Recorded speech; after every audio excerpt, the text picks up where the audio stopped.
Pag nagmamature tayo, parang nauobliga tayong kalimutan yung pagiging bata.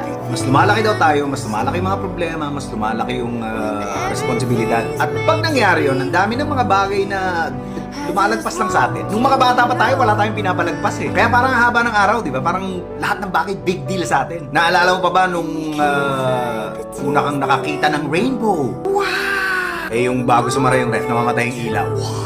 Naalala mo ba nung una kang maligo sa ulan? Nung una kang nakatikim ng chocolate? Yung nakaiga ka, tapos nakatingin ka sa kisame na may water stain, tapos parang kung ano-ano yung nakikita mo. Naalala mo nung una kang nakainom ng Coke?